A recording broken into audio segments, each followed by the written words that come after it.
So, welcome everyone. Nice to have you. Okay, so today I received a kind of a topic from one of the students, Anke, and she was asking about practice in between the formal sessions. So that's today's topic. It's about practicing in between our formal meditation sessions, how we to practice during the everyday life, as many people call it, like when you're walking about, when you're talking with other people, when you're doing your stuff.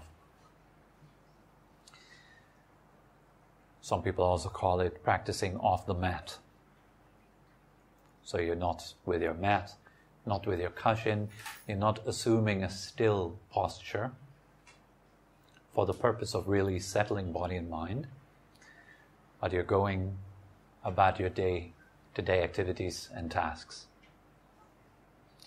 So quite obviously, the majority of our time is spent doing something else other than meditation, right? So you're not, if you have 7 days a week, 24 hours a day, most of that time is not spent sitting cross-legged doing your meditation practice. So since it's a majority of time, it also should be allocated a majority of importance. This is crucial. Actually, most of the time we're not sitting on the mat. Well, some of you might be training right now. They come here for a few weeks or months already, and so you might have established some rhythm, some kind of training. Maybe you sit half an hour each morning, half an hour each evening. Maybe you sit 45 minutes, maybe you sit an hour per day, 2 hours per day, one in the morning, one in the evening. So basically we want to work towards that, being able to sit about an hour in the morning, an hour at nighttime, an hour in the evening. That would be ideal. And that would be something that is incredibly necessary. Most of us consider charging their phones more important than taking care of themselves. That has priority. Oh my God, I forgot charging my phone. That's a drama. But oh my God, I forgot charging my mind. Oh well, who cares? So technology seems to have more importance than our own mind in these times. Distractions, conversations, entertainment seems to have more importance than actual peace, than actual inner strength, balance, health of the mind. And sometimes when you do your meditation session, I highly encourage you actually to look at the state of your mind. When you're sitting quietly, that is time for you to evaluate, see, where is my mind at right now? How is it like? How could it be? Am I really happy? That is a very good question to ask yourself. And these kind of questions you cannot ask yourself while having breakfast on the way to work. Am I really happy? Yeah, those cornflakes are great. Let me move on. What's next? Oh, listening to that podcast. Doing that guided meditation, doing this, doing that, like constantly busy with something to do. That doesn't give us the time to actually evaluate properly our state of mind. To actually see, well, how is it like being me? How's my mind like? We're constantly looking at other people, other things, other family members, other friends, other things other than ourselves. Constantly looking elsewhere for happiness and satisfaction. So during your formal sessions, it's a very good opportunity to actually see, so how are things? How am I? Right? We ask other people, hey, how are you today? We hardly really ask ourselves, hey, how am I today? In terms of really looking at the mind, right? Might evaluate our health. We might see, okay, today I have a bit of a stiff body or sore back, from yesterday's training or whatnot. Okay. But about the mind, how's that like? How's my attention span? How long does it last? What am I currently thinking about? What am I mostly thinking about? What are the repetitive mental patterns that I keep going through day by day? Maybe low self-esteem, maybe guilt, doubts, worries, hopes, fears. Other people. What is predominant in your mind? Shame, guilt. Many Asian cultures, shame is predominant. Many Western cultures, guilt is predominant.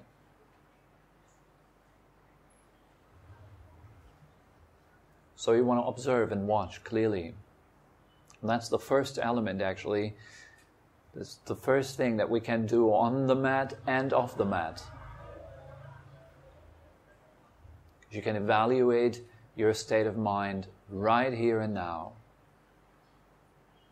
I'm not talking about evaluating your state of mind or practicing meditation tomorrow or in 10 minutes or this evening. Some people ask you, well, when's the best time to meditate? There's one perfect answer. Now. Right now. Another word for meditation could be making yourself happy. When's the best time to make myself happy? 1 hour in the morning, 30 minutes in the morning, and then 30 minutes in the evening. Well, if that's the priority that you give to happiness, then good luck with life.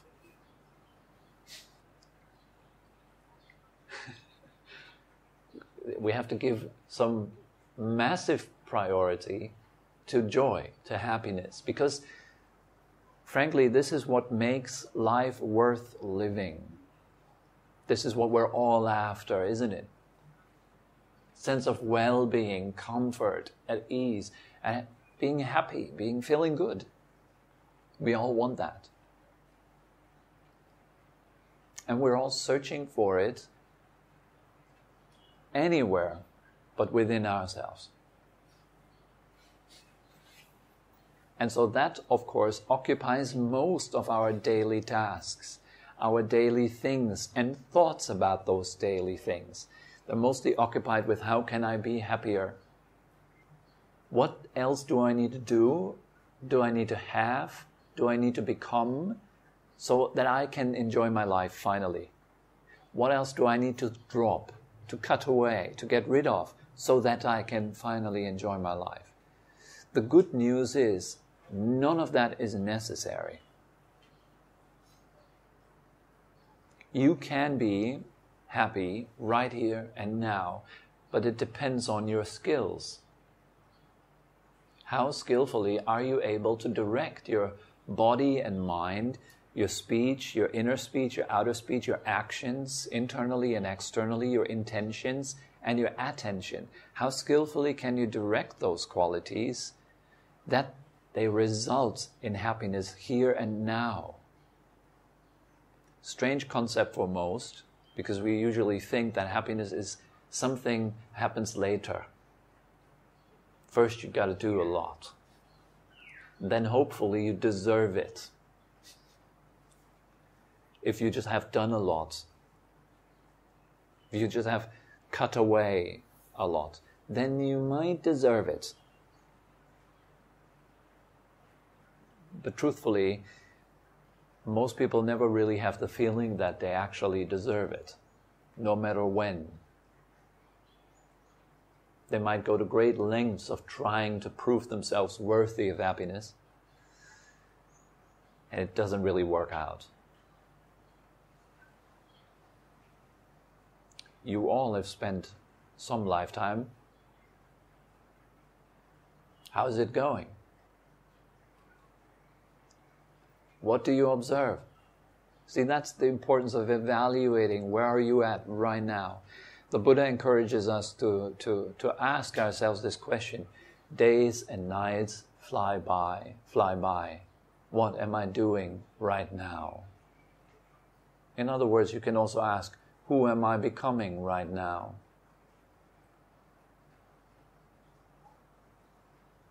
If you find yourself worrying, where does that lead you? What's the direction of that mental state? Because as you worry, you're taking a direction. You're turning the steering wheel of life into a very specific direction. Do you want to go there? Is it beneficial? Is it truthful? Is it helpful? Is it kind? If it isn't, drop it. But most of us do not have the skill to drop it. We're overwhelmed by our own mind very often.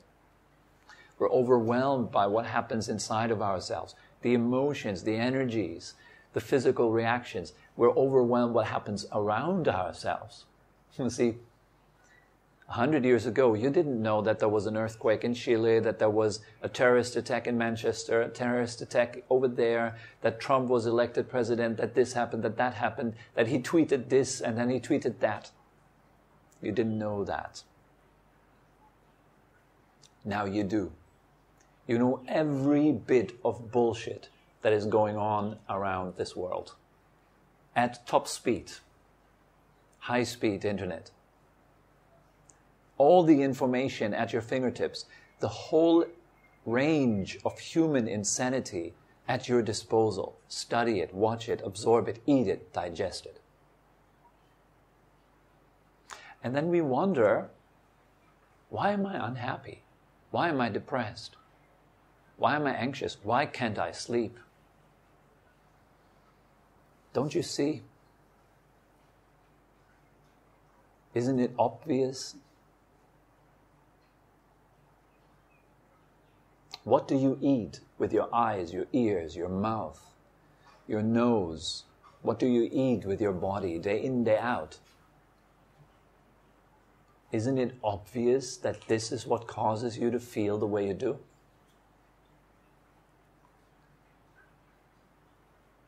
That is not freedom.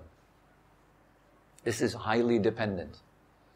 And then we look at the world through the very filters that we have learned to put on.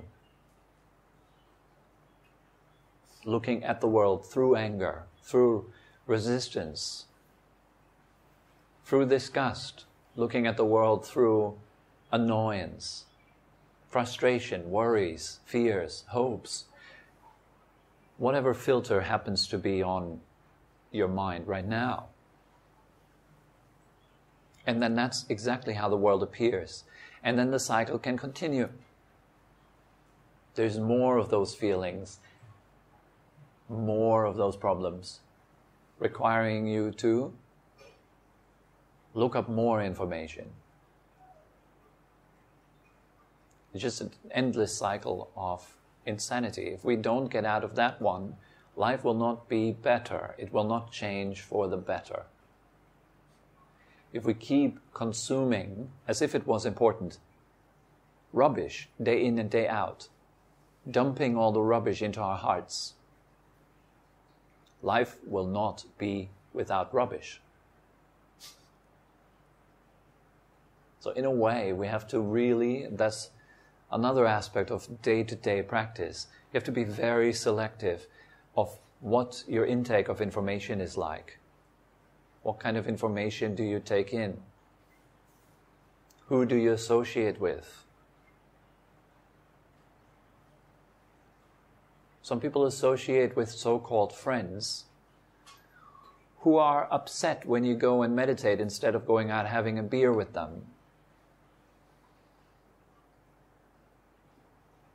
These are people that don't know how to be happy, and these are people that don't want you to do what actually makes you happy. They want you to go out and they want to consume you. Hey, come on, spend some time with us because we want you to entertain us. I want to be entertained by your presence. I don't care how you feel and what you want. I want you to have a beer with me right now. And if you say no, I want to meditate, and they look at you with strange eyes. What? Meditate? Don't waste your time. And, ooh, Mr. Guru, and turning into the Dalai Lama right now and whatnot, you know. Joking about you, not understanding what you do, maybe even attacking you. Can happen with family members. You're sitting down doing your meditation practice, actually taking care of yourself. And people constantly interrupt you and disturb you and don't respect your space. Then we have to be able to have very clear limits, to make it important for ourselves, to value our own minds. And yes, even if nobody else around you does that, that's not a good reason not to do it yourself. To value your mind, to show yourself some respect. Many people come to me, seriously, and worry about not having self-respect. I have no self-respect. Many times I hear that. I don't like myself, I hate myself, I have no self-respect. Why not? Because our actions are not admirable. It's that simple. We're not admiring our own actions, actually. Day in and day out, we keep repeating our past. That is not admirable. And then we look at YouTube videos of admirable people doing admirable things. It makes us feel even worse.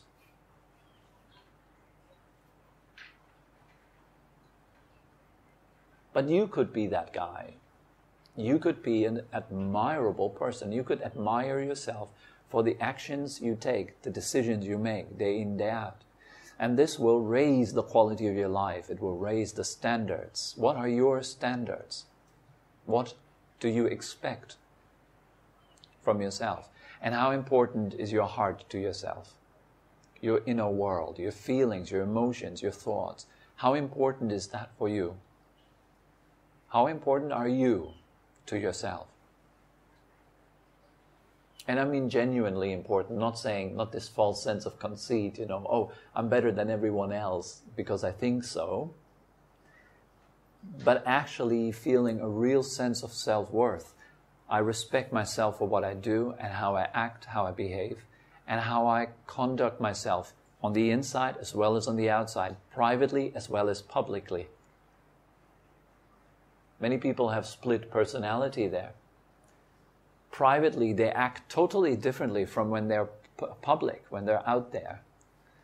It's two different people, split personality. As soon as they're out of the house, they put on a mask. They're not themselves. And that mask is heavy. It comes at a price. It's expensive. It costs you happiness. It costs you authenticity. Are you willing to pay? Then go ahead.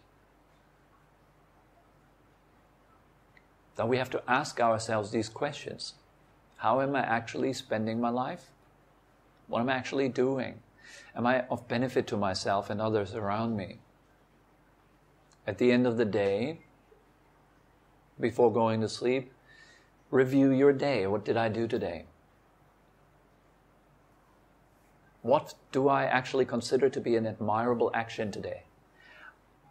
There's this funny story of the guy that he's 30 and he pees into his bed each night.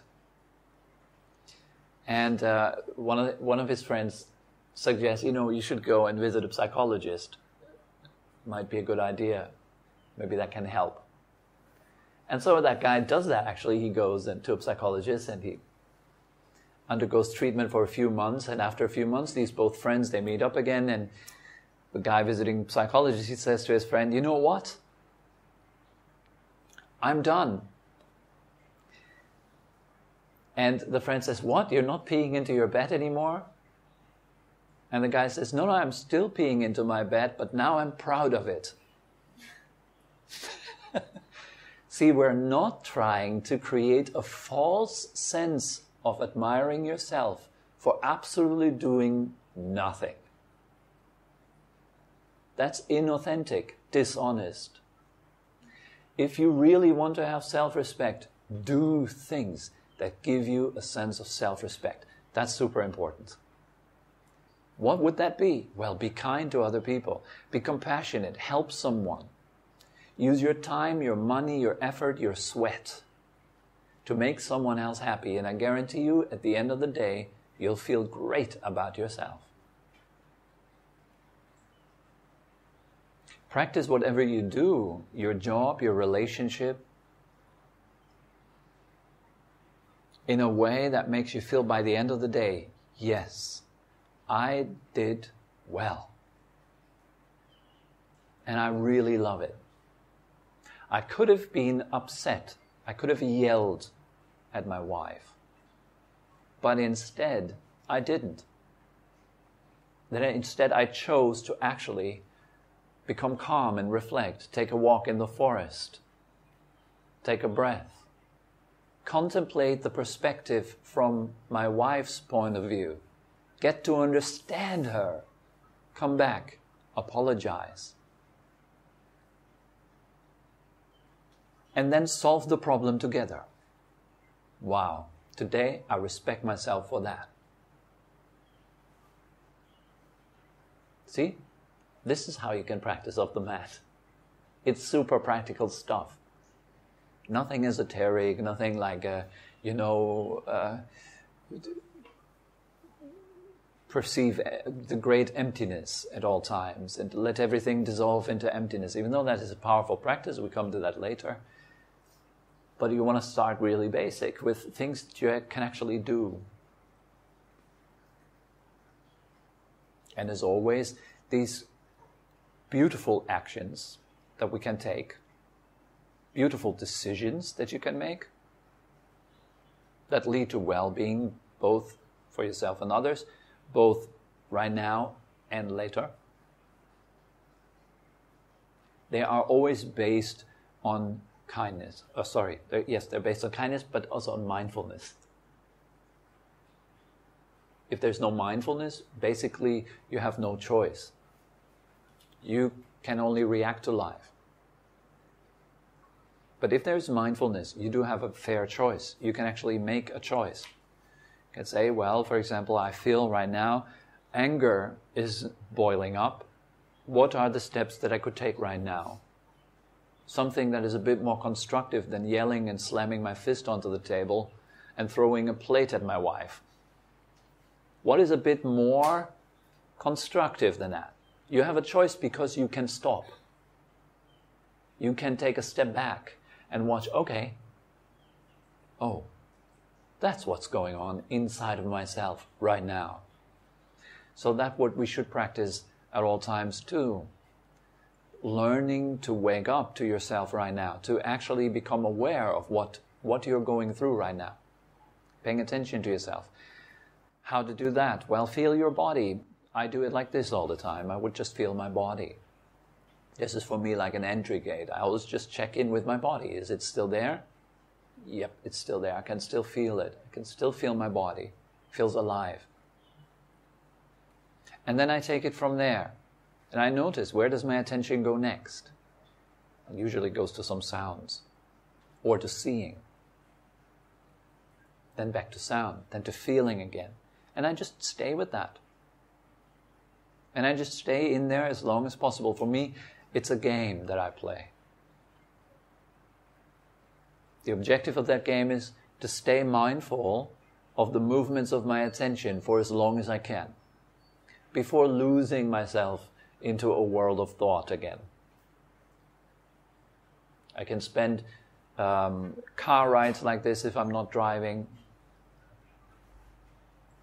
waiting for someone, go shopping with my wife, she's looking through shirts and whatnot, then I can just wait and I enjoy it. I'm actually not waiting, I'm practicing.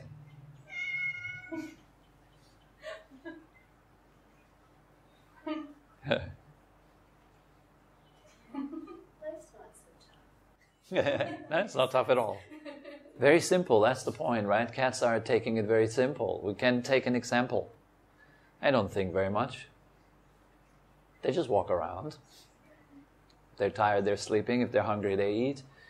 If they're sore, they're stretching. Not very complicated at all. They're quite at ease. Their muscles are quite relaxed. Hard for them also to get actually ill. If they have enough to eat, an owner that takes good care, of course, not so easy for a cat to get ill unless they have like an accident or something like this.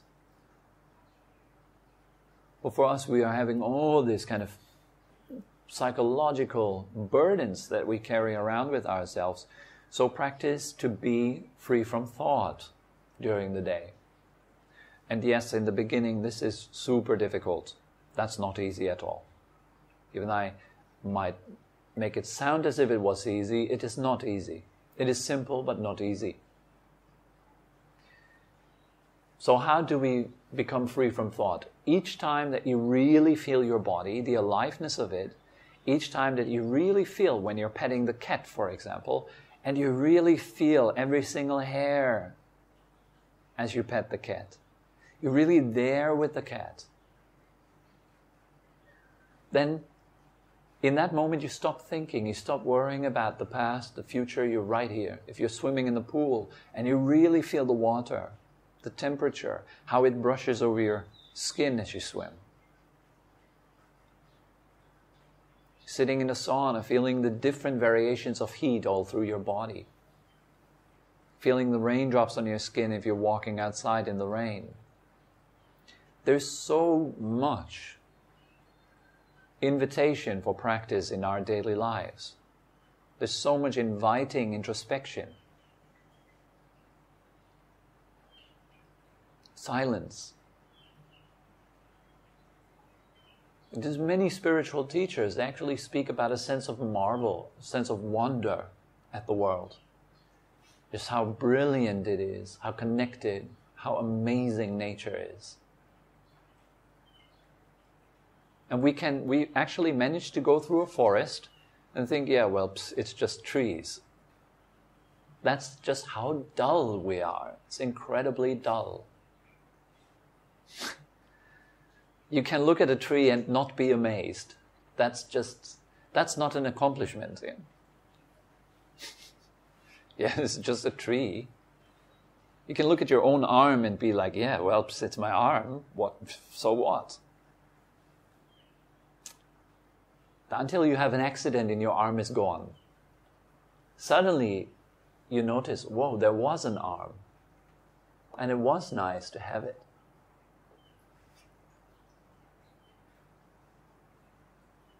So this sense of appreciation, that's what mindfulness actually is.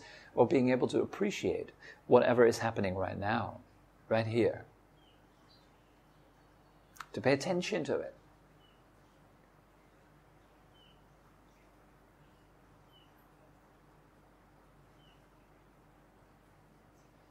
The Buddha and other great meditation masters, they are said to be completely turning around. That's one sign of the Buddha, actually, a fully enlightened person, that they would never just turn their head. The Buddha was compared to an elephant in old times. They would compare him to an elephant. And why? Because elephants, they turn their whole body when they turn around to face something. And that's why the elephant's neck is actually a symbol for mindfulness in old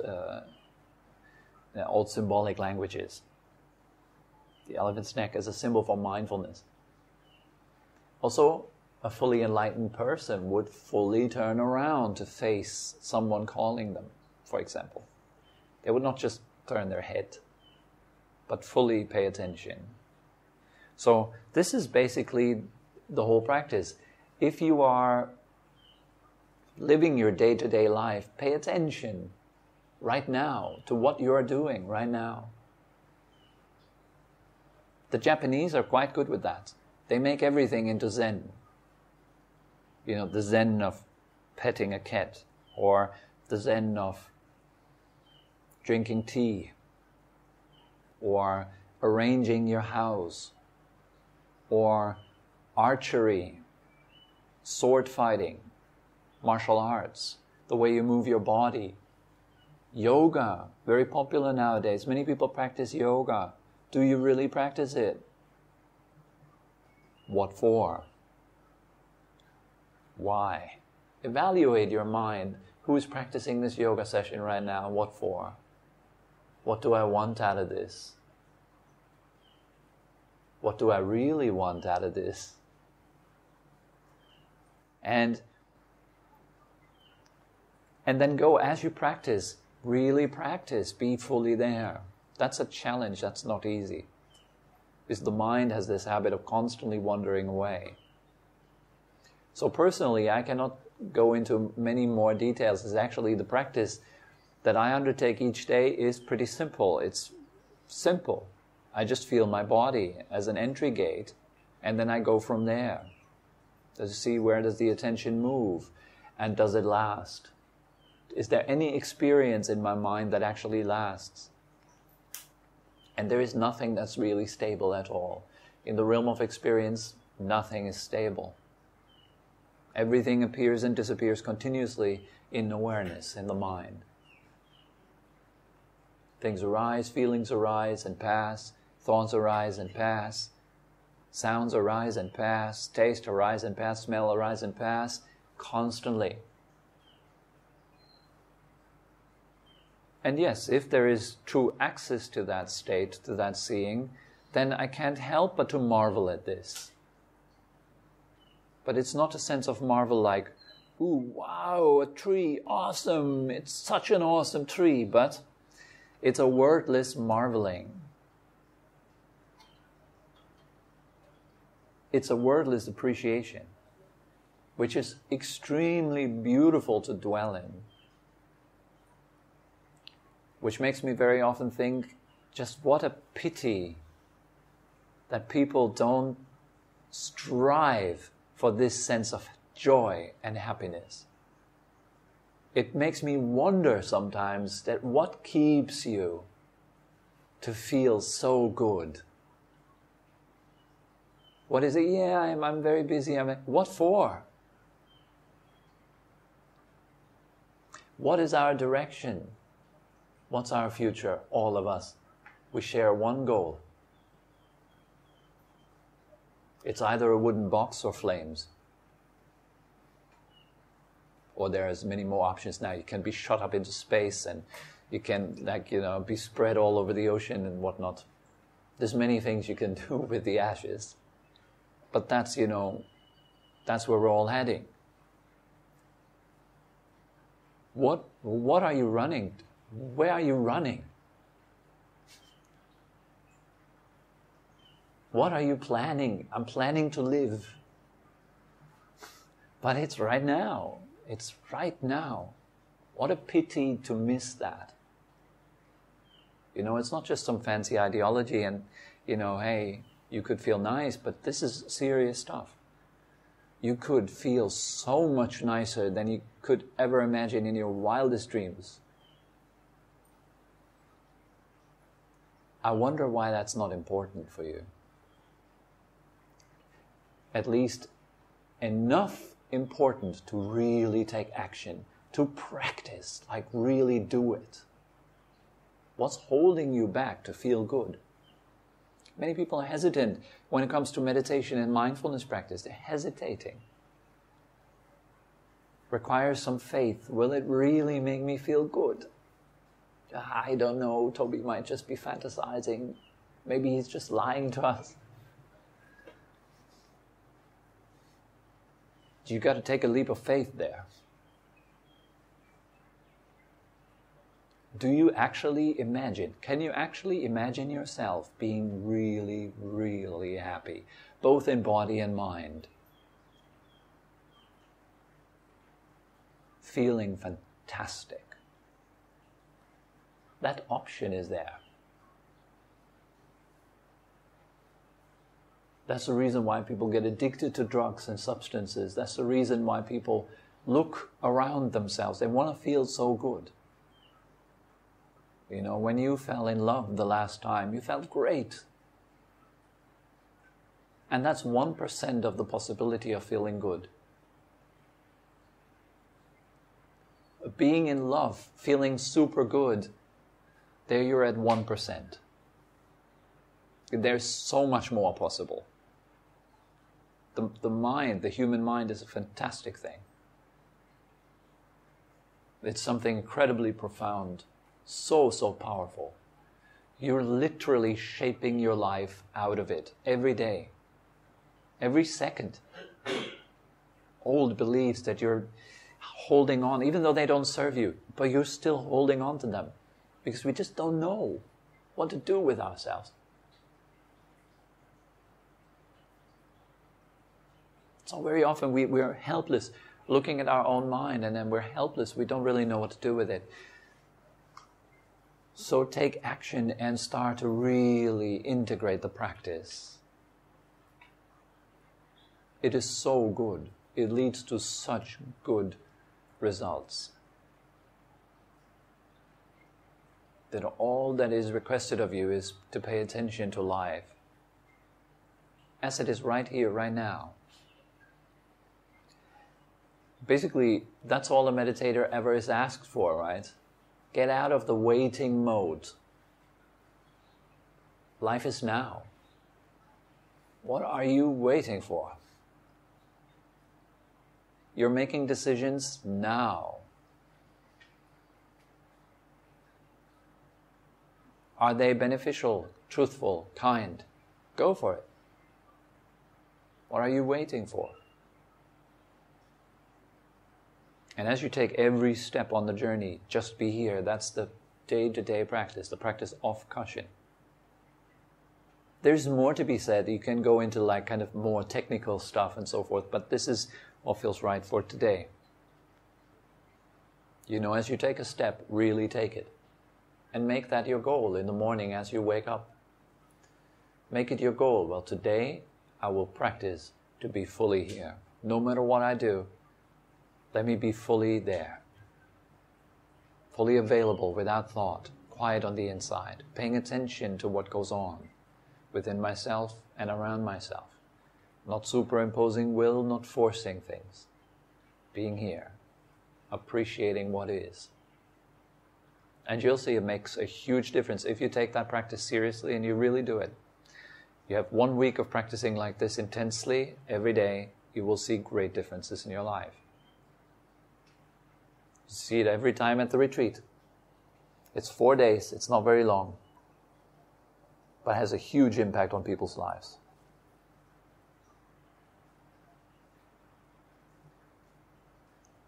You don't need to go to a retreat to do that. If you're sitting in a car, you can really be there. You go shopping, you can really be there.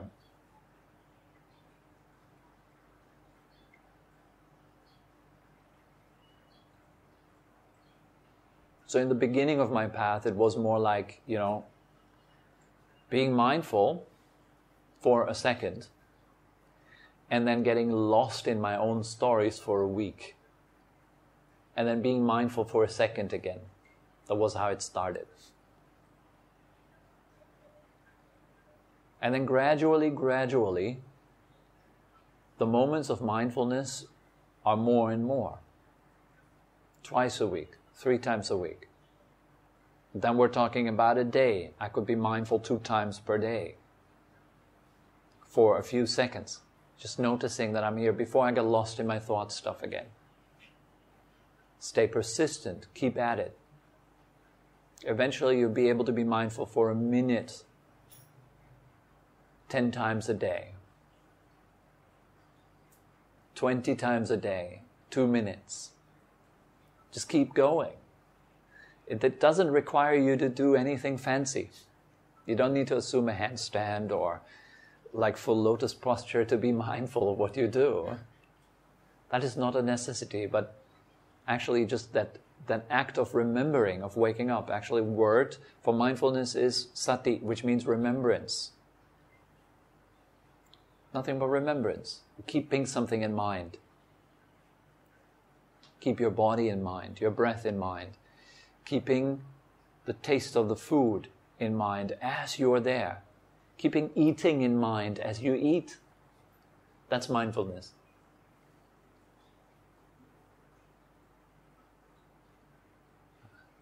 And gradually your happiness, your inner peace, your stability, and your freedom will grow. That your inner power. So this is all that comes to mind for today.